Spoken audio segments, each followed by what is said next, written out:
Have you ever met a person in life that you thought might be an angel?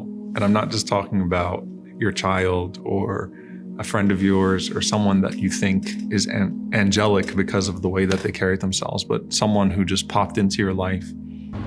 You were stuck somewhere and they helped you, or someone that showed up somewhere in public and said something to you that you needed to hear in those moments, or someone that was sick or ill, or a recipient of charity and you thought, this person can't be a human being, and then they're mysterious. You don't see them before, you don't see them after, and you're left to think, wait a minute, was that an angel, right? I mean, it is possible that you might meet a shaitan, in the form of a human being, but like, have I ever actually met an angel in the form of a human being?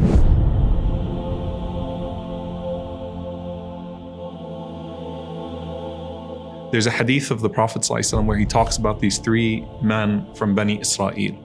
And they were contemporaries, as is made clear in the hadith. And the Prophet ﷺ said there was a bald man, a man who was a leper, and a man who was blind.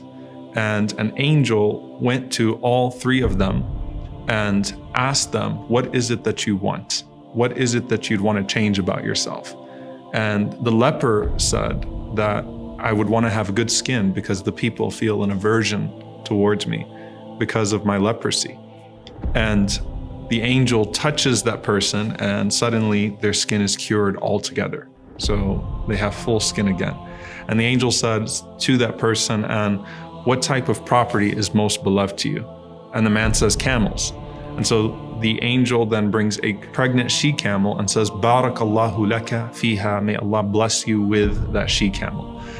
And this shows that it's Allah that's going to provide, not the angel. Allah is the one who blesses. And it's also a wisdom in that this person is now going to see this valley of camels come from this one pregnant she-camel to really see the generosity of Allah subhanahu wa ta'ala unfold before their eyes.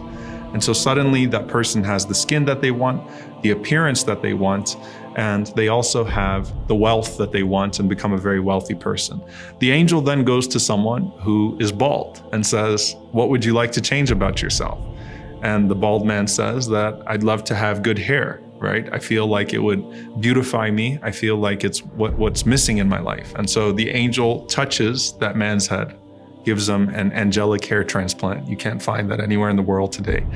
And suddenly that person has a full head of hair. And the angel then says to the man, and what type of property is most beloved to you? And the man says, cows. So the same thing happens. A pregnant cow is given and the angel says, Barakallahu laka fiha, may Allah bless you with it. And suddenly he has an entire plot of cows.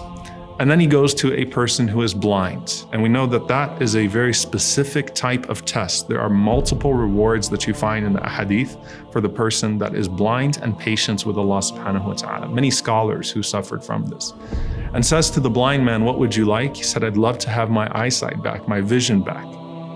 And so the angel wipes his eyes and suddenly he can see again. And then he says to him, and what's the most beloved of property to you? He says sheep, which is very simple, right? If you think about it. So he's given a pregnant sheep and that gives birth to an entire plot of sheep. And so he's got his entire property in front of him that he can work with and that he can deal with.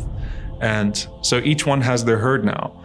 And they have their property and they have the appearance that they want and they have the blessings that they want. The Prophet ﷺ says that then the angel comes back to each one of those people in the same human form as they were before. So to the leper, the angel shows up with leprosy, a human being with leprosy that's also poor.